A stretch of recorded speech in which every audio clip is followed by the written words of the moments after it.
यह कहानी एक कामुक रानी और एक दैत्य की है। दैत्य ने क्यों सिर्फ कामुक स्त्रियों का प्यास बुझाता है। चलिए कहानी को पूरा सुनते हैं, मजा आएगा। यह कहानी प्राचीन काल की है, जब राज्य और जंगल, राजमहल और रहस्य, सभ्यता और अंधकार एक दूसरे के समीप थे।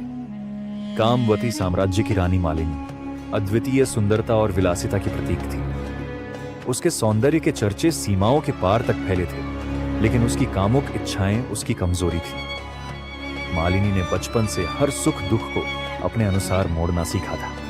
राजकुमारों, योद्धाओं और विद्वानों ने उसे रिझाने की कोशिश की, लेकिन कोई भी उसकी अतृप्त इच्छाओं को पूरा न कर सका। उसे ऐसा साथी चाहिए था जो उसकी कामुकता की सीमाओं को छू सके और उसे शांति प्रदान करे। कामवती साम्राज्य अपनी समृद्ध संस्कृति और भव्यता के लिए पूरे देश में प्रसिद्ध था। इस राज्य के केंद्र में थी रानी मालिनी, जो अपनी अद्वितीय सुंदरता और प्रखर बुद्धिमत्ता के लिए जानी जाती थी। उसके काले लंबे बाल, हिरण जैसी आंखें और शहद से सजी आवाज किसी भी व्यक्ति का ध्यान खींच सकती थी। परंतु रानी की सबसे बड़ी पहचान थी उसकी अतृप्त काम वासना की इच्छाएं। मालिनी का यह स्वभाव बचपन से ही विकसित हुआ था। राजमहल में उसका पालन पोषण हर सुख सुविधा के साथ हुआ। उसके माता पिता ने उसे कभी किसी चीज की कमी नहीं होने दी, लेकिन इस अपार विलासिता ने उसे लालची बना दिया। उसने सीखा कि अगर वह सुंदर और शक्तिशाली है तो हर चीज उसके लिए है।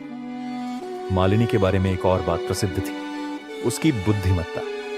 वह केवल सुंदर ही नहीं थी, बल्कि अत्यंत कुशल रणनीतिकार और नीतिज्ञ भी थी। यही कारण था कि उसके दरबार में केवल वही प्रवेश कर पाता था जो उसकी बुद्धिमत्ता की कसौटी पर खरा उतरे।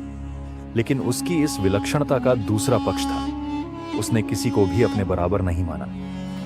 मालिनी के इस व्यवहार से राज्य में कई सवाल उठते थे। रानी का अंतर्मन इतना अशांत क्यों है, लोग एक दूसरे से पूछते। इतनी विलासिता और शक्ति के बाद भी वह शांति क्यों नहीं पा सकती। एक दिन महल के मुख्य दरबार में एक घुड़सवार तेजी से आया। वह हांफता हुआ था, जैसे उसने लंबी यात्रा तय की हो। दरबार के पहरेदारों ने उसे रोकने की कोशिश की, लेकिन उसकी बातों में कुछ ऐसा था कि उसे तुरंत रानी के सामने पेश किया गया। महारानी के सामने उसने सिर झुकाकर कहा, उत्तर के जंगलों में एक दैत्य देखा गया है, उसका नाम वरुणासुर है। यह सुनते ही दरबार में सन्नाटा छा गया। वरुणासुर का नाम हर कोई जानता था। वह दैत्य नहीं, बल्कि एक जीवित श्राप था। उसके बारे में कहा जाता था कि वह स्त्रियों की काम वासना की इच्छाओं को पूरा कर सकता था, लेकिन यह पूरा करते ही मृत्यु की ओर ले जाता। रानी मालिनी ने उत्सुकता और आशंका से घुड़सवार की ओर देखा। क्या यह सच है? उसने पूछा। जी महारानी, मैंने उसे अपनी आंखों से देखा। वह जंगल के घने हिस्से में रहता है। उसकी शक्ति इतनी प्रबल है कि उसकी ओर देखने मात्र से स्त्रियां उसकी ओर खींच जाती हैं। जब मालिनी ने यह सुना तो उसकी जिज्ञासा और बढ़ गई। क्या यह वही प्राणी है जिसकी ताकत मेरी इच्छाओं को तृप्त कर सकती है? घुड़सवारी ने कहा है, दरअसल वरुणासुर का जन्म एक श्राप के कारण हुआ था। वह एक साधारण मानव था जिसने अपनी इच्छाओं की पूर्ति के लिए अंधाधुंध प्रयास किए थे। देवताओं ने उसे श्राप दिया कि वह एक अनंत इच्छाओं का दास बन जाएगा, जो दूसरों की इच्छाओं को बुझा सकता है, लेकिन उसकी खुद की तृष्णा कभी समाप्त नहीं होगी। वह जंगल में छिपा रहता था, अपने श्राप के कारण दुनिया से दूर। लेकिन हर बार जब कोई उसकी ताकत की चाहत करता तो वह प्रकट हो जाता। मालिनी ने अपने डर को पीछे छोड़कर जंगल में जाने का निर्णय लिया। रानी ने दरबार के सभी सदस्यों से इस विषय पर सलाह ली, लेकिन किसी ने उसे जंगल में जाने की अनुमति नहीं दी। यह आत्मघाती है महारानी, एक प्रमुख मंत्री ने कहा। वह दैत्य किसी को जीवित नहीं छोड़ता। परंतु रानी का मन दृढ़ हो चुका था। उसने फैसला किया कि वह स्वयं वरुणासुर से मिलने जाएगी। तुम सब मुझे रोक नहीं सकते, उसने ऐलान किया। अगली सुबह वह अकेली अपनी घोड़ी पर सवार होकर जंगल की ओर निकल पड़ी। जंगल में पहुंचते ही रानी को महसूस हुआ कि यह कोई साधारण स्थान नहीं। यहां हर चीज, हर ध्वनि, हर गंध रहस्यमयी थी। वह जानती थी। जंगल के एक गहरे हिस्से में रानी ने वरुणासुर को देखा। वह विशाल, भयानक और अप्राकृतिक रूप से आकर्षक था। उसकी लाल आंखें किसी के भी दिल में झांक सकती थीं। रानी मालिनी, उसने गहरी गूंजती हुई आवाज में कहा, मैं जानता हूं कि तुम कौन हो और यहां क्यों आई हो। मालिनी ने निडर होकर उसकी ओर देखा। अगर तुम जानते हो तो यह भी जानते हो कि मैं क्या चाहती हूं। वरुणासुर ने एक ठंडी हंसी हंसते हुए कहा, तुम्हारी इच्छाओं का अंत नहीं है रानी, लेकिन याद रखना, हर इच्छा की कीमत होती है। तुम्हारी इच्छाओं को मुझसे बुझाने के लिए तुम्हें अपने डर का सामना करना होगा, वरुणासुर ने कहा। रानी ने साहस दिखाते हुए कहा, मैं किसी भी चुनौती का सामना करने के लिए तैयार हूं। मुझे मेरी काम वासना की इच्छाओं का अंत चाहिए। रानी मालिनी ने जंगल में वरुणासुर के सामने अपने भय को छिपाने का प्रयास किया, लेकिन उसके भीतर एक घबराहट हिलोरे ले रही थी। वरुणासुर की आंखें उसके अंदर तक देख रही थीं, जैसे वह उसकी आत्मा को पढ़ सकता हो। वरुणासुर बोला, तुमने अपनी इच्छाओं के पीछे यहां तक का सफर तय किया है। मालिनी ने दृढ़ स्वर में कहा, मैं अपनी इच्छाओं के कारण वर्षों से बेचैन हूं। अगर मुझे इसके लिए अपनी आत्मा की गहराइयों में उतरना पड़े तो मैं तैयार हूं। वरुणासुर ने रानी को जंगल के और गहरे हिस्से में ले जाना शुरू किया। जैसे जैसे वे आगे बढ़े, वातावरण और भी भयावह होता गया। पक्षियों का चहचहाना बंद हो गया, हवा स्थिर हो गई और पेड़ ऐसे दिखने लगे जैसे उनकी शाखाएं रानी को रोकने के लिए फैल रही हों। थोड़ी देर बाद वे एक विशाल गुफा के सामने पहुंचे। गुफा से एक ठंडी हवा बाहर आ रही थी और उसका प्रवेश द्वार काले धुएं से घिरा हुआ था। यह मेरी दुनिया है, वरुणासुर ने कहा। इस गुफा में प्रवेश करने के बाद तुम वह सब देखोगी जो तुम्हारे भीतर छिपा हुआ है। यह तुम्हारा सत्य है और इसे स्वीकार करना तुम्हारे ऊपर निर्भर करेगा। जैसे ही वह गुफा में दाखिल हुई, उसने महसूस किया कि वह किसी अलग ही दुनिया में आ गई है। हर कदम पर रानी के भीतर छिपे भय, लालसाएं और स्मृतियां उसकी आंखों के सामने प्रकट होने लगी। पहले उसने खुद को एक छोटी लड़की के रूप में देखा। वह अपने महल में अकेली खेल रही थी, जबकि उसके माता पिता राज्य के मामलों में व्यस्त थे। वह अकेलापन जिसने मोने उसे बचपन से घेर लिया था, आज उसके सामने खड़ा था। तुम्हारी पहली इच्छा क्या थी मालिनी?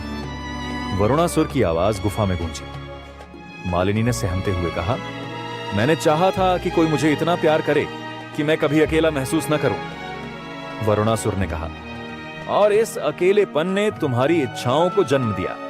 तुमने इसे दूसरों पर थोपने की कोशिश की, लेकिन क्या यह सफल हुआ? रानी ने अपनी आंखें बंद कर ली। उसे वह सब याद आने लगा जब उसने अपने प्रेमियों को अपनी इच्छाओं से बांधने की कोशिश की थी, लेकिन उनमें से कोई भी उसे वह शांति नहीं दे सका जिसकी वह तलाश कर रही थी। गुफा में चलते चलते वह अगले दृश्य में पहुंची। उसने खुद को एक रानी के रूप में देखा, लेकिन इस बार वह अकेली नहीं थी। उसके चारों ओर उसके मंत्री, सैनिक और दरबारी खड़े थे।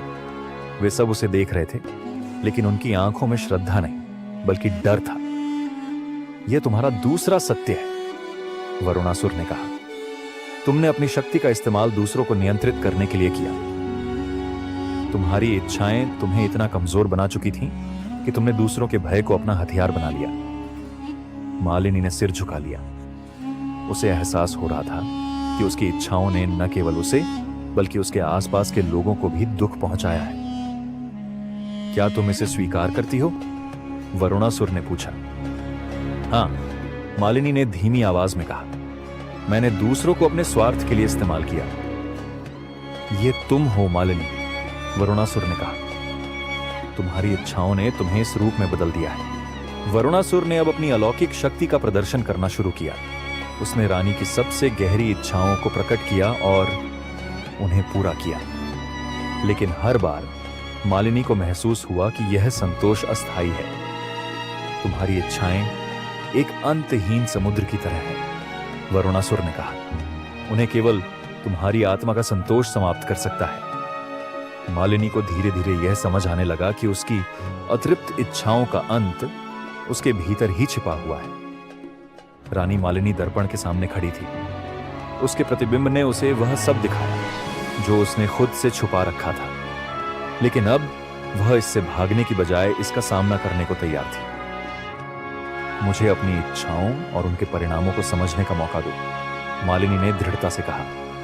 वरुणासुर ने उसे घूरते हुए कहा, यह तुम्हारा अंतिम और सबसे कठिन चरण है। अगर तुमने इसे पार कर लिया तो तुम अपनी आत्मा की सच्चाई को जान जाओगी, लेकिन अगर तुम असफल हुई तो यह तुम्हारा अंत होगा। मालिनी ने बिना झिझके सहमति जताई। गुफा के अगले हिस्से में वरुणासुर ने अपनी शक्तियों का उपयोग किया और रानी को उसकी सबसे गहरी स्मृतियों में ले गया। यह एक अजीब संसार था, न तो पूरी तरह वास्तविक, न पूरी तरह कल्पना। मालिनी ने खुद को अपने बचपन के महल में पाया। वह अपने माता पिता के पास थी। उन्हें देखकर उसकी आंखों में आंसू आ गए। तुम्हारी इच्छाओं की जड़ यहीं से शुरू हुई थी, वरुणासुर ने कहा। तुम्हारे माता पिता ने तुम्हें हर सुविधा दी, लेकिन उन्होंने तुम्हारे अकेलेपन को नहीं समझा। इसी अकेलेपन ने तुम्हें अपनी इच्छाओं के जाल में फंसा दिया। मालिनी ने अपने माता पिता की ओर बढ़ने की कोशिश की, लेकिन वे केवल धुंधले प्रतिबिंब थे। वह चीख पड़ी, मुझे क्यों नहीं समझा गया? मुझे क्यों अकेला छोड़ा गया? वरुणासुर ने कहा, तुम्हें अपने अतीत को स्वीकार करना होगा और इसे माफ करना होगा। केवल तभी तुम अपनी इच्छाओं को छोड़ पाओगी। मालिनी ने गहरी सांस ली और कहा, मैं माफ करती हूं। मेरे माता पिता ने अपनी परिस्थितियों के अनुसार सर्वश्रेष्ठ किया। अब मैं अपने अकेलेपन को खुद पर हावी नहीं होने दूंगी। इसके बाद वरुणासुर ने उसे उसकी सबसे गहरी इच्छाओं का सामना कराया। रानी ने खुद को एक भव्य महल में पाया, जहां हर सुख सुविधा मौजूद थी। सैकड़ों लोग उसकी सेवा में थे और उसकी हर इच्छा पूरी की जा रही थी। लेकिन जितना अधिक वह भोग का अनुभव करती, उतना ही वह खालीपन महसूस करती। यह तुम्हारी इच्छाओं का परिणाम है, वरुणासुर ने कहा। वे तुम्हें तृप्त नहीं करेंगी। यह केवल एक भ्रम है। मालिनी ने देखा कि उसके चारों ओर सब कुछ धीरे धीरे गायब हो रहा है। वह महसूस कर रही थी कि उसकी इच्छाओं ने उसे केवल अपने भीतर खोखला किया है। अंत में वरुणासुर ने रानी को एक शांत झील के किनारे ले गया। झील का पानी क्रिस्टल की तरह साफ था और उसमें मालिनी का प्रतिबिंब स्पष्ट दिखाई दे रहा था। यह तुम्हारी आत्मा है, वरुणासुर ने कहा। अगर इसे शांति चाहिए तो तुम्हें अपनी इच्छाओं के बजाय संतोष को चुनना होगा।